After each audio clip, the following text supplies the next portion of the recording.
What you're about to hear is from a reading that I did with one of my subscribers, Sue, not very long ago. Lots of really cool stuff comes from this. It's a great way to find out more about the relationship between Levinas and Heidegger, and also to see somebody who's never ever heard of or seen a moose before, seeing a moose for the first time. The hell is that? You don't know what a moose is? That happens in this. It's a lot of fun. I'm teaching Totality and Infinity by Emmanuel Levinas this August. The first half of it. The second half of it will be taught in January 2025. And so if you want to get involved, now's the time. Stick around till the end of the video to find out more about Theory Underground and how to become a subscriber to the ongoing research seminars, as well as how to get big time discounts on upcoming courses. Okay, take care. Welcome, Sue. How you doing, man? Doing fine. Currently just resting on my bed and, preparing to read it some Levinas. Levinas, yeah. And so you wanted to read from this text, Ethics and Infinity, as a way of preparing for what's to come. August is coming up really quickly here. It's like 15 days away. I know a lot of people are getting excited about this course. And so us doing this together, it's good timing. Yeah. How's your preparation, though, on the Levinas course? How is my preparation? Yeah. I'm very, very productively procrastinating from actually reading Totality and Infinity because I don't want to over prepare ahead of time. It's something I did that with Being in Time. Yeah. It's like, it's easy to do too much on a thinker right beforehand. And so what I've been doing is when I'm thinking about phenomenology, I go to Husserl or Heidegger. But most of the time I've been doing sociology related stuff. And so I'm kind of giving, I mean, I know Totality and Infinity enough that basically all it is like mentally preparing myself to teach it because I have a ton of notes. I've read it multiple times. And so I'll just reread it, take more notes, and we'll go from there. I'll lecture and there'll be discussions. My lectures are going to assume that you haven't done the reading yet. Then people will...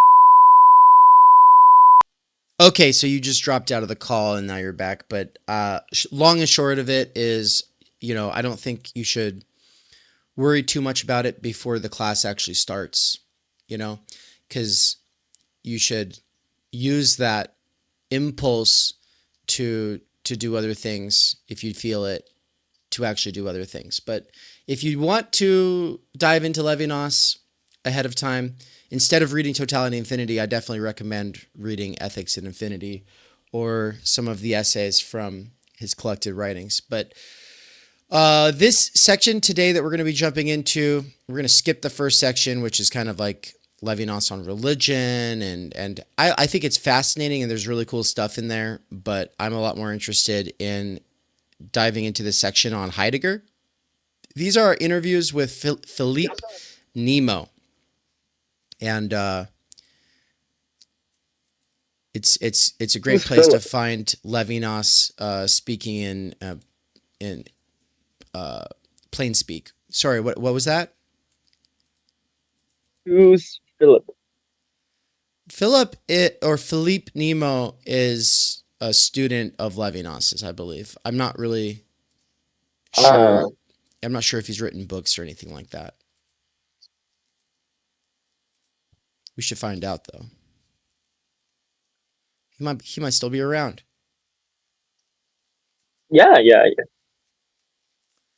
All right, part 2, Heidegger. You want to read Nemo's questions for a while, and then we'll switch at some point? Sure. When you come to Freiburg to follow Husserl's teaching, you discovered there a philosopher you did not know beforehand.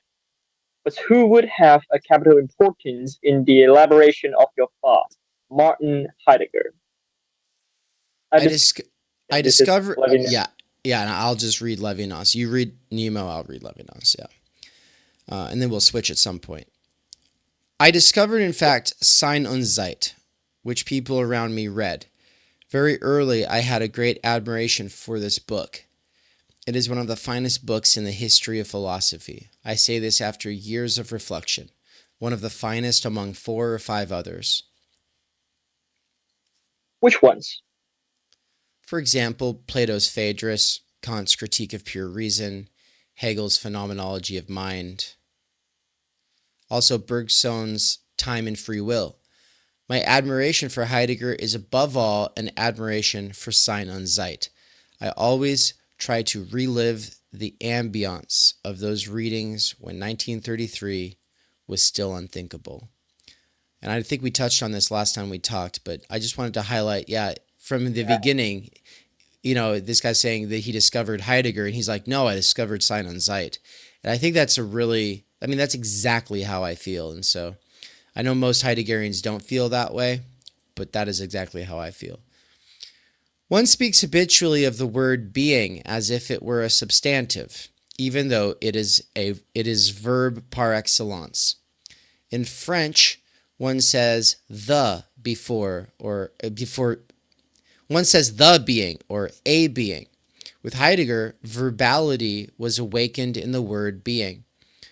What is event in it? The happening of being. It is as if things and all that is set a style of being, made a profession of being. Heidegger accustomed us to this verbal sonority. This re-education of our ear is unforgettable, even if banal today.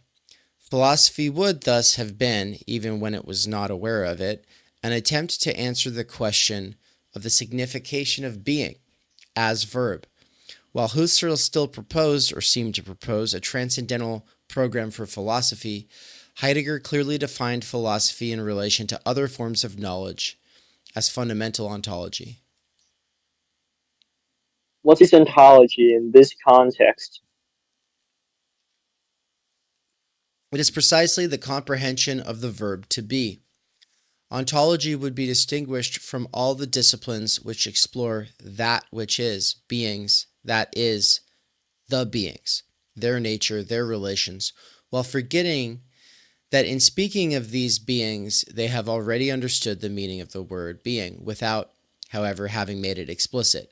These disciplines do not worry about such an explication. I'll just say really quick that this is revolutionary. I mean, Heidegger will definitely make you realize you don't know what being is, and that you keep presupposing it, and that everybody keeps presupposing it, and that everybody's making seemingly definitive ontological statements about what is all the time. Every time you say this is that, they are that way, or etc. It's just like hardwired into language, and we do treat being as a noun and a substantive, and he's saying no, man, it's a verb, and that's huge, and it's what he's focusing on here in his answers, even though I don't even think it's the most important thing in Being and Time.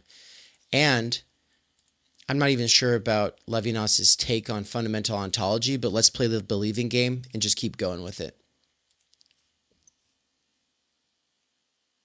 Sein und Zeit, I don't know if I read that correctly, appeared in 1927. Was this way of presenting the task of philosophy an absolute novelty at the time? A novelty.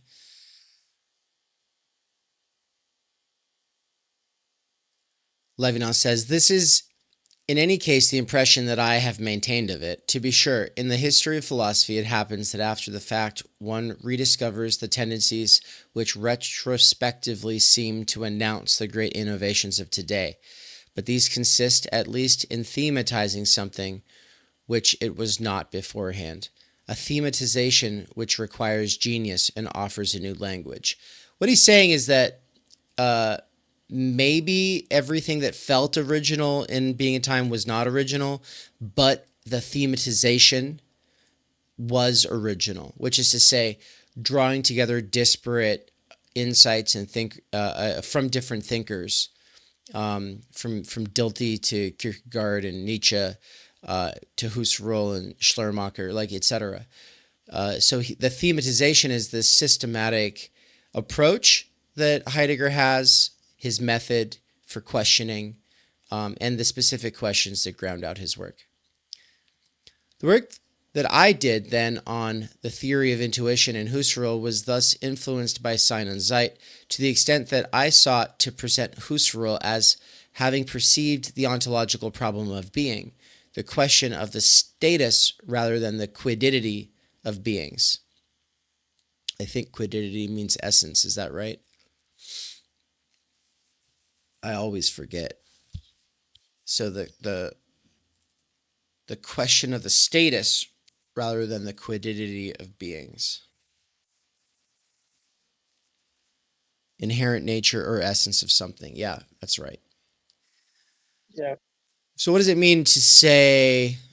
So there's several things going on here, but the main one is he's saying that when he translated Husserl into French, he was translating Husserl in a sort of Heideggerianized way, at least as he understood the Heideggerian project. So maybe that's not Husserl. It might be a sort of Heideggerianized Husserl.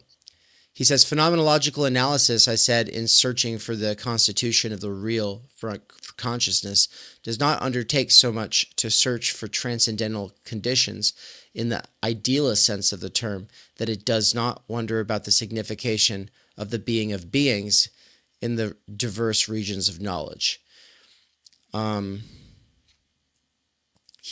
So I guess this is less about his translation of Husserl than stuff he wrote on Husserl, which then I think would mean probably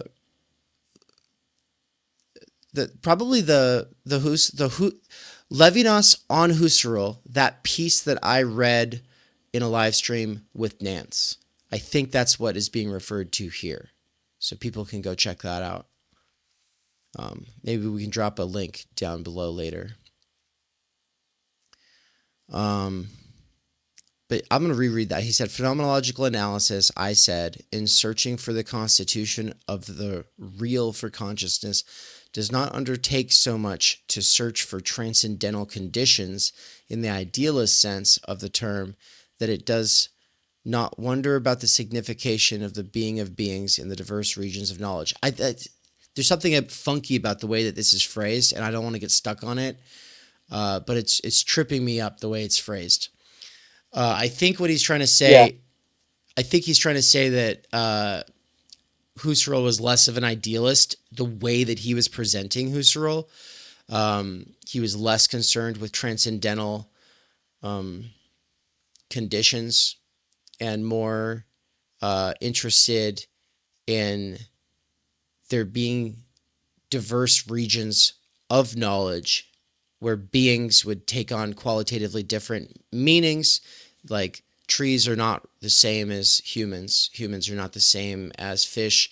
Like these kinds of, this is kind of what he's getting at with the question of the status of beings as opposed to just like the essence. In Sein und Zeit's analyses of anxiety, care, and being toward death, we witness a sovereign exercise of phenomenology. This exercise is extremely brilliant and convincing. It aims at describing man's being or existing, not his nature. What has been called existentialism has certainly been determined by Sein und Zeit. Heidegger did not like anyone to give his book this existentialist signification. Human existence interested him only as the place of fundamental ontology. But the analysis of existence done in this book has marked and determined the analysis later called existentialist. What struck you especially in Heidegger's phenomenological method? The intentionality animating existence itself and a whole series of states of the soul, which before Heideggerian phenomenology passed for blind for simple contents. The pages on affectivity, on Befindlichkeit, and, for example, on anxiety. Anxiety appeared to banal study as an effective movement without cause, or more exactly, as without object. Now it is precisely the fact of being without object which, in the Heideggerian analysis, shows itself to be truly significant. Anxiety would be the authentic and adequate access to nothingness, which could have seemed a derived notion to the philosophers, the result of a negation, and perhaps, as in Bergson, illusory. For Heidegger, one does not reach for nothingness through a series of theoretical steps, but in anxiety from a direct and irreducible access. Existence itself, and that's right there. I mean, okay, so what Levinas just did is very important. So Nemo's asking what struck him, especially in Heidegger's phenomenological method. He goes into all this stuff about anxiety. But really what he's using anxiety as an example of a fundamental mood. And fundamental moods have to do with our always already being in a state of mind. And our always already being in a state of mind is equiprimordial to discourse and understanding. All right. And it's not a cognitive understanding, but it is more of like what Bourdieu is talking about with habitus. Okay. And so that's that, he's using this example here, but the fact that he said that Heidegger, in talking about anxiety, is talking about how we have a direct and irreducible access to negativity through anxiety. The term irreducible is what Heidegger kind of sets up by calling understanding, state of mind, and discourse equiprimordial. It's the point of all three of those things being reciprocally determinative or co-constituting. They hold each other together, and it is the co-constitution of those three things, very much like the Bohemian knot, actually, makes it so that we can talk about direct forms of access without having this worry about finding some sort of a ground for it. It's like, well, like some sort of a first principle, to say there's so many of the existentialia of being in the world or equiprimordial is a really important move on Heidegger's part for how he does systematize all these disparate thinkers. Existence itself, as through the effect of an intentionality, is animated by a meaning, by the primordial ontological meaning of nothingness. It does not derive from what one can know about the destiny of man, or about his causes, or about his ends. Existence in its very event of existence signifies, and in anxiety, nothingness, as if the verb to exist had a direct complement. Sein und Zeit has remained the very model of ontology. The Heideggerian notions of finitude, being there, being toward death, etc., remain fundamental. Even if one frees oneself from the systematic rigors of his thought, or of this thought, one remains marked by the very style of Sein und Zeit's analyses, by the cardinal points to which the existential analytic refers. I know that the homage I rendered to Sein und Zeit seems pale to the enthusiastic disciples of the great philosopher, but I think the later work of Heidegger, which does not produce in me a comparable impression, remains valuable through Sein und Zeit. Not you well know that it is insignificant, but it is much less convincing.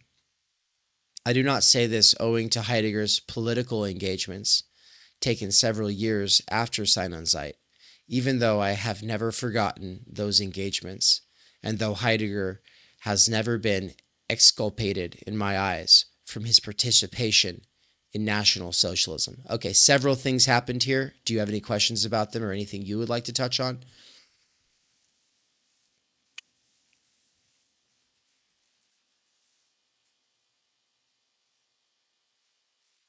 Oh, you're muted.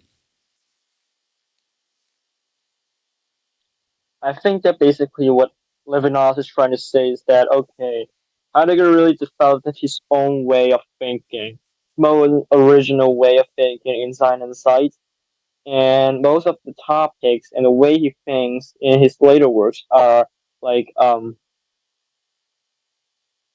connected to his earlier thoughts. So even if when he is like rejecting some of his certain earlier points, like he's saying that oh well through the eyes of Dasein.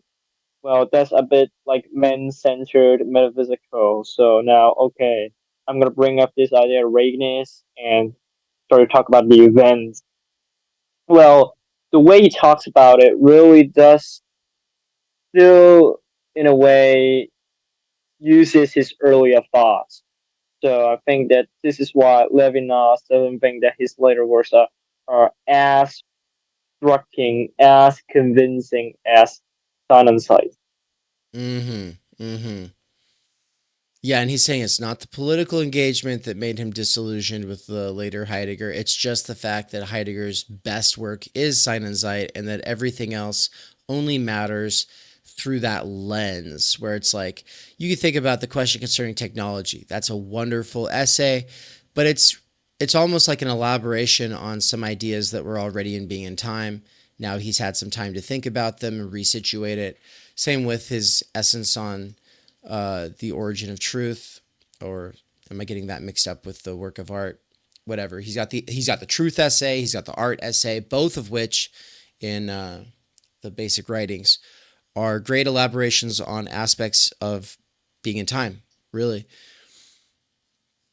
Same with his what is metaphysics, right? And I would say the same with like all of his lecture sessions from the decade leading up to Being in Time. Like everything, like like the reason I care about those lectures is because they are like what he worked through to get to Being in Time. But then I would just add one little thing that I think Levinas would agree with me on, but it's I mean he's not exactly saying it, but I would just say that I think Heidegger becomes a lot less rigorous in a specific way after Being in Time. He remains a deep thinker. He remains a slow thinker. He remains a sort of belligerent thinker. Like he's like a moose. Like if Hannah Arendt calls Heidegger a fox, and there's like this wonderful little passage that she wrote about Heidegger being like this fox that built his little den and then doesn't come out of it or whatever. And she's also talking about him being kind of sneaky. But I think he's a lot more like a moose.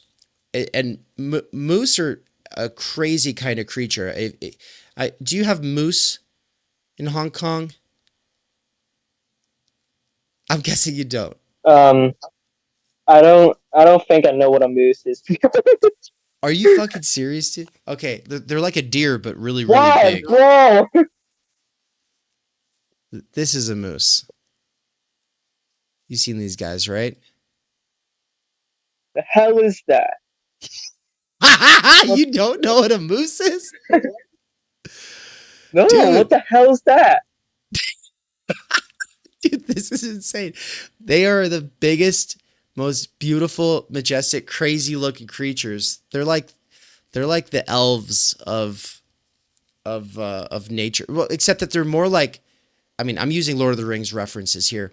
Or the Uruk-hai, that's a terrible thing to call a moose because moose are more like ents. There we go. Have you seen Lord of the Rings? They're like ents. That like Okay. these kinds of horns are actually made out of something different than deer antlers are. So like they are like obviously evolutionarily related, but they're very different in that they're so much bigger. So I'll just do like this: moose versus deer size. Yeah, let's Okay. look at this. This is a Wow. person. Okay. person, deer, elk, moose. Wow. Gigantic. Yeah, and so they walk they tend to walk very slowly, kind of like a sloth, except that sometimes they can get going, and when they get going, like I don't know, I think it might be like 15 miles an hour or so. It's not that fast, but it hold on. Uh I feel like I'm insane what I just said. I have to double check it. Moose speed.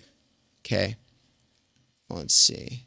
Okay, no, they can go 35 miles an hour. That's why I felt insane saying 15. 15 is more like walking. Oh, But when they're going 35 miles an hour, it's kind of like they've got like this nice trot, and the thing is you don't want to get in the way. Like they could fuck up a bear.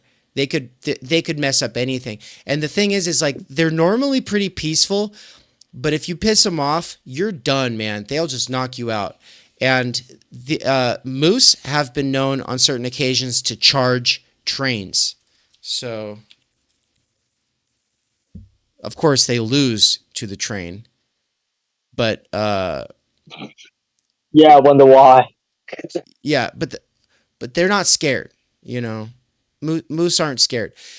And so anyway, like, what am I trying to say? That like Heidegger's more like a moose than a fox. I mean, he likes to walk forest trails. That's not the point. The main thing about it is that like they're silent, brooding creatures that are often kind of striking out on their own. And Heidegger was kind of like this brooding, silent thinker who spent a lot of time like kind of striking his own path.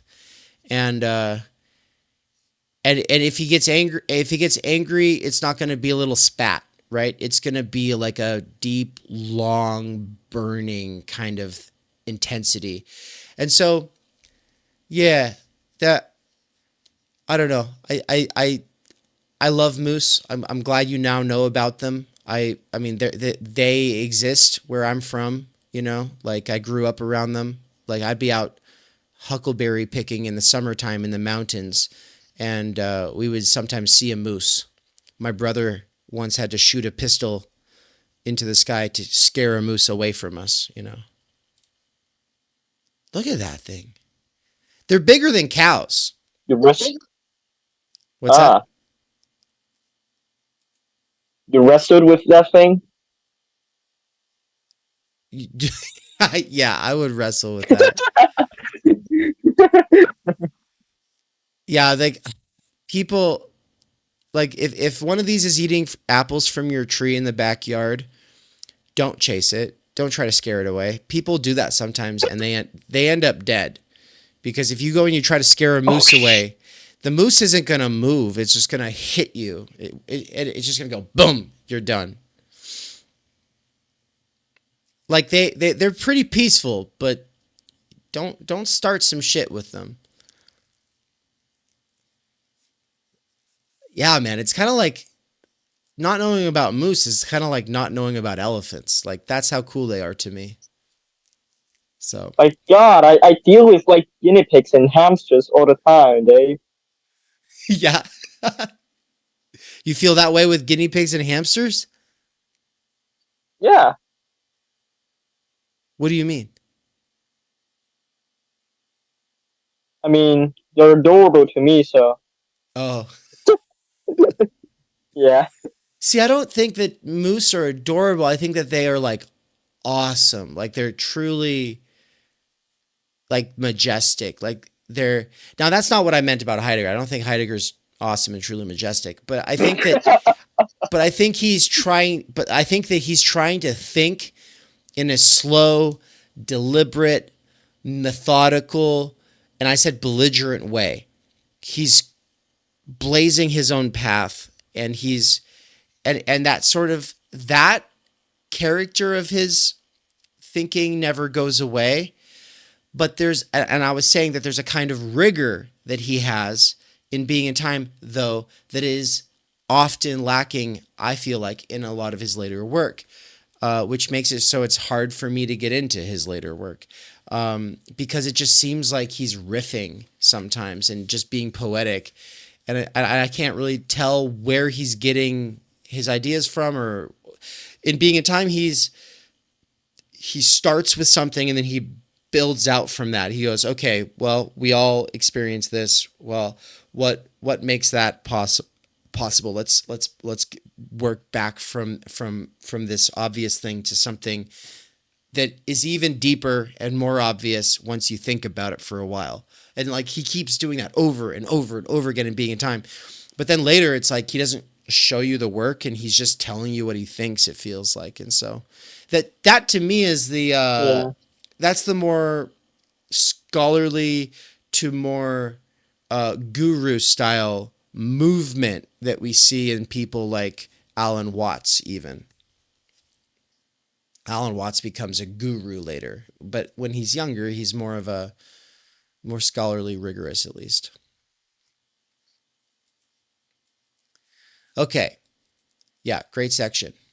I'll read the question and then let you read this paragraph, and we'll switch. So I'll do Nemo for a little bit. In what does the second part of the Heideggerian work disappoint you? Perhaps by the disappearance in its ophthalmology, properly speaking. But in the first place, that's the exegesis of Hölderlin's poetry, and the epistemologies began to occupy in his analysis. Of course, I know that in his thought, the epistemologies are not a contingency. For him, language bears a wisdom which must be clarified. But this way of thinking seems to me much less favorable than that of Sein und Zeit, a book in which, it is true, there are already epistemologies, ep- etymolo- etymologies, but adjacent and which only complete what is eminently strong in the analysis proper and in the phenomenology of existence.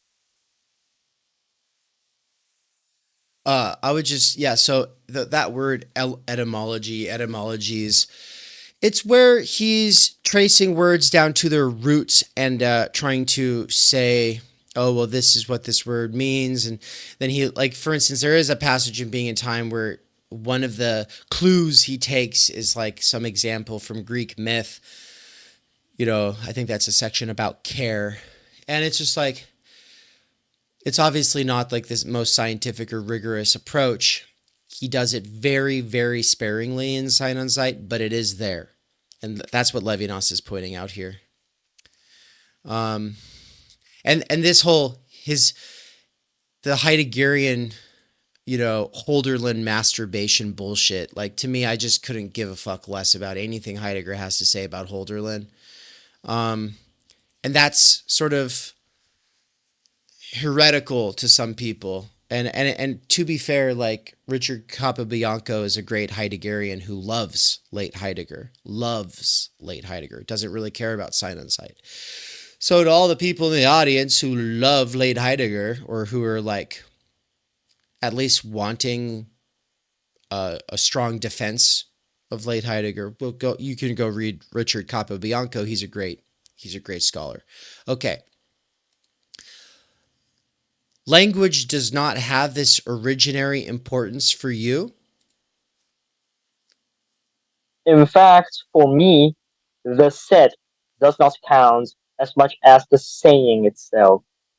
The latter is important to me less through its informational content than by the fact that it is addressed to an interlocutor. But we will speak about this again. I think, despite these reservations, that a man who undertakes to philosophize in the 20th century cannot not have gone through Heidegger's philosophy, even to escape it. This thought is a great event of our century. Philosophizing without having known Heidegger would involve a share of naive in the Husserlian sense of the term. For Husserl, there is very respectable and certain knowledge, scientific knowledge, which, however, is naive to the extent that absorbed by the object, it ignores the problem of the status of its objectivity.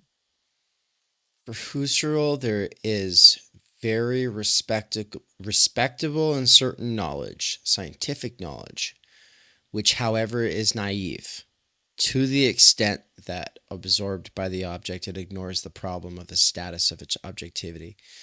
Yeah. So yeah, science is quite able to be accurate and to be able to state facts, and but it can be naive about the status of its objectivity. I think that Neil deGrasse Tyson and Richard Dawkins are arguably um, that kind of naive sometimes. Okay, and so he's saying that that kind of naivete up here um, is almost the guaranteed result for anyone who does philosophy in the after the 20th century without passing through Heidegger and seriously tarrying with being in time. And that's good because I've hitched my wagon to understanding being in time and teaching being in time, and you've undertaken the study of being in time, and so many people at Theory Underground care about understanding this text. And so if he's right, then that's very important, and because it's good for us, right? But also, Yeah. this is exactly what Richard Rorty thinks. Richard Rorty also thinks you're not doing real philosophy in the 20th century if you don't work through being in time. That's to say it's not the conclusions reached by being in time, but it's sort of like what it does as an intervention resituates the thinker in a way that's going to make them less naive in this sense. So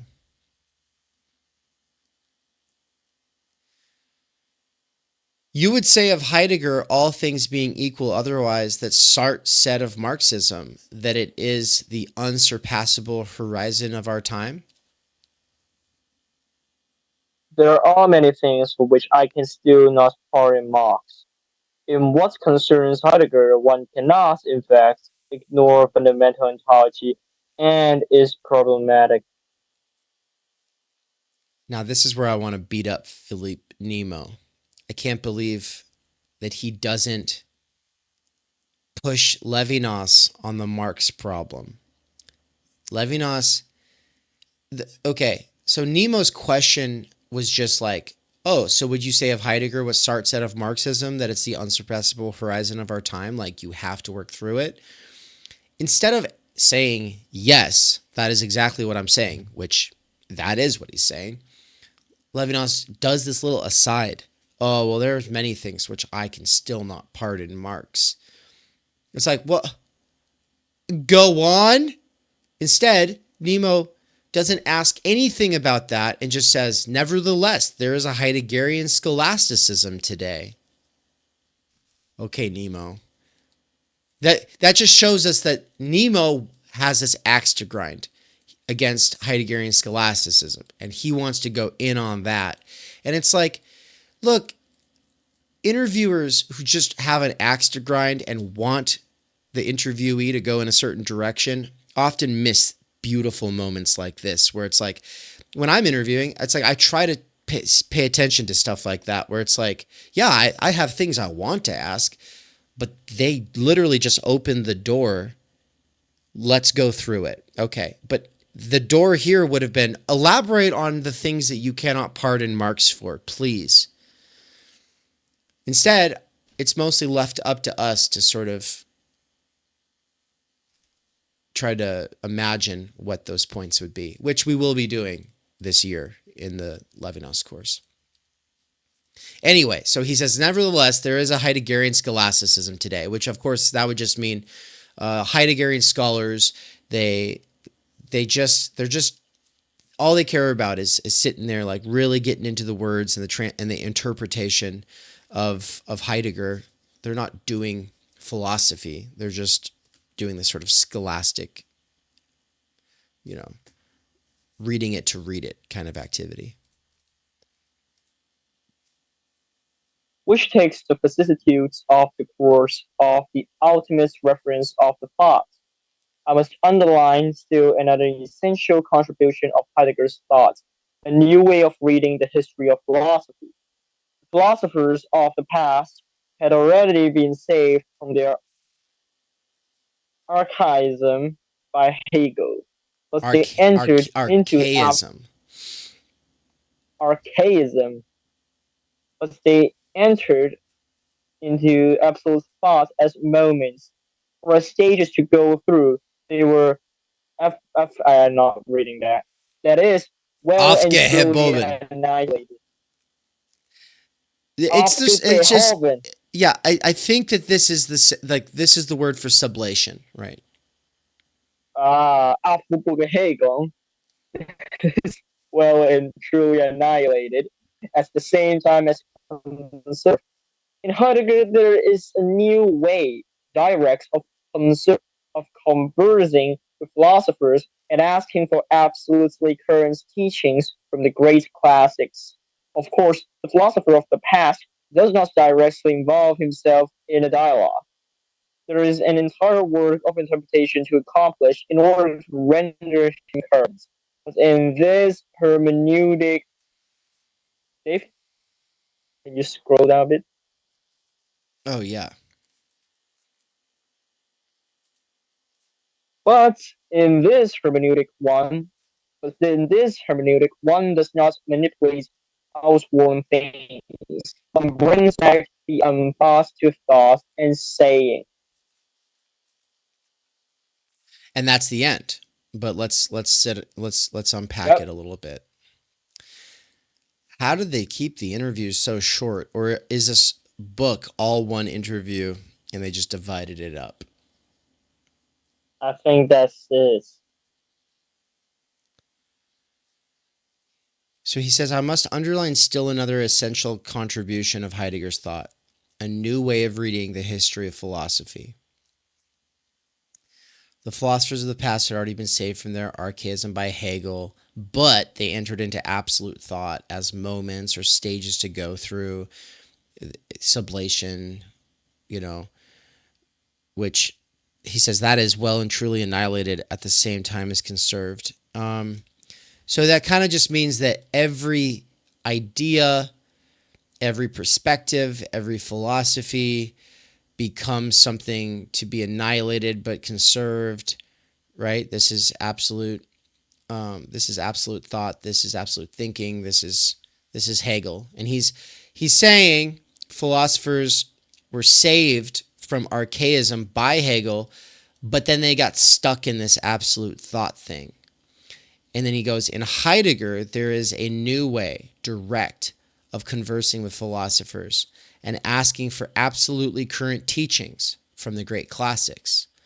Of course, the philosopher of the past does not directly involve himself in the dialogue. There is an entire work of interpretation to accomplish in order to render him current. But in this hermeneutic, one does not manipulate outworn things. One brings back the unthought to thought and saying. I love this. I think it's a really good point. It's not just like, oh yeah, we should care about the classics because they're classic. Oh, like they have timeless wisdom that resounds through the ages and everything smart that they ever said is always applicable in every situation, which is a more conservative way of saying that. Nothing wrong with conservatism. I'm just saying that's what Levinas is proposing here is even better, though. And that is to say, there is the work of bringing them into the moment and seeing what they bring to one's moment, that frees up the unthought to thought and saying. And he already said at the beginning of this that the saying is more important than the said. This is where he would disagree with Heidegger's sort of fixation on original meanings and root words.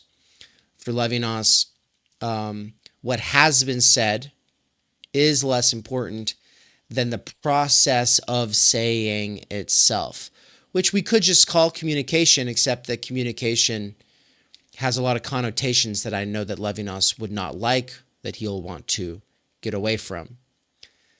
So when we think of totality versus infinity, in totality and infinity, we could also think of it as said and saying. Infinity is saying, totality is said. I mean, an example of how this plays out practically in your everyday life. You say something, someone else goes, oh, that's who you are, and they judge you on the basis of what you said. 5 years later, you're in conversation with them, and they are still thinking you're that same person who said that thing 5 years ago. They're not open to who you are as a process, as a being, as a verb, which is to say growing, and not essential, not quiddity, as that word we looked up. You're not essentially pigeonholed to what you've said. What you're saying is more important. And of course, what you're saying can only really be intelligible or significant in light of what you've said. But having said something, you can now disagree with what you've said. Or you can clarify what you've said. You can elaborate on what you've said. Heidegger opens the door for Levinas to then come through and say, that's the human thing that we can do in language. That's also what matters. That's like the most important thing. Everybody today, everyone in the 20th century, especially for him, he's thinking everybody wants to have everybody else figured out. Oh yeah, like I was just reading someone today that thinks that, I don't even know who this person is, but somehow I came across an article where this person was talking about how, we don't choose our personalities, we don't choose our merit, we don't choose our, they talk about all these different things that we don't choose. And then I think this person was insinuating that these things are also racially, ethnically, genetically determined to some degree. I think maybe completely from this person's perspective, whatever.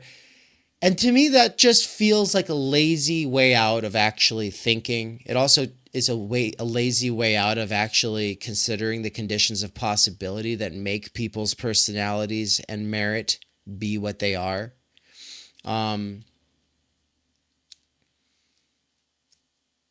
Yeah, so I just really want to highlight that the saying is the last word of this chapter, and it's almost like the key to unlocking this fundamental moment that he spends his whole life trying to theorize. Like he has this deep gut sense, this understanding of the power of humans being able to speak without becoming sort of like so caught up in just caring about things that people have said. It is important to also then go, but how are we going to use it? So it's like we shouldn't care about Heidegger because we care about what Heidegger said. We should care about how Heidegger thought and what he left unthought, and how thinking that contradiction helps us make sense of and think our current situation.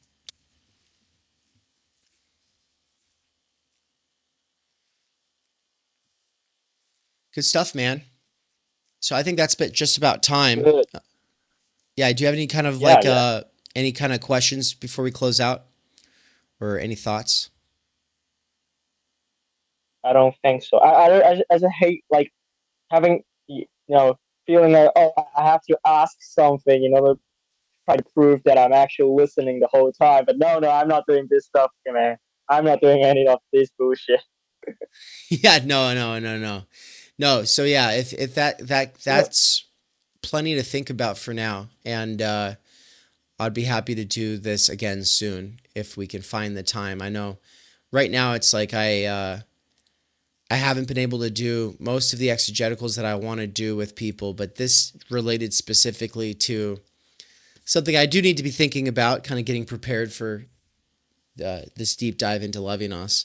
And so I'm glad we did this together. yep. Absolutely. Awesome. All right, everybody, thank you for tuning in, and have a wonderful rest of your day. Peace.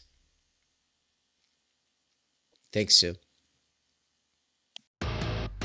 We cannot do direct revolution, but the only way to lay the foundation for it is to do what you are doing to move the underground. It's a theoretically correct title. Welcome to Theory Underground, a place for workers with earbuds who are tired of letting others read and think on their behalf, slipstreaming our way into an understanding of the situation that short-circuits the deadlocks of our moment. Research at Theory Underground focuses on what is most important for understanding our current situation: theory of the subject, capital, time-energy theory, critical media theory, CMT, and the most essential critiques necessary for understanding why the theory, ideology, and common sense of influencers left to right misses the mark. Theory Underground is coming to a city near you. What that has meant in the last year is traveling across the United States, into Canada, and then all over Europe to promote our books, courses, and ideas related to time energy and underground theory. You've been reading Underground Theory. I'm a publisher and an editor. I run a review of books. Literally, it's my living. This is the best edited collection I've ever read. Okay, picture this scene. America, early 2021. An Amazon warehouse worker arises from the emerging underground theory internet scene to create spaces for untimely topics and concerns that are too often neglected or kept in isolation today. Joined by a revolving cast of underground theorists, academics, and critics, he establishes what will become Theory Underground, a teaching, research, and publishing platform by and for working-class intellectuals, autodidacts, and academics who want to do more than they're able to do within the confines of academia. That warehouse worker's name is David McKerracher, and his book Time Energy is his first major contribution to the world of theory. It was recently reprinted with a foreword by none other than Slavoj Žižek, who also contributed to Theory Underground's latest book. My Bible, it's an excellent book. A collection of essays called Underground Theory.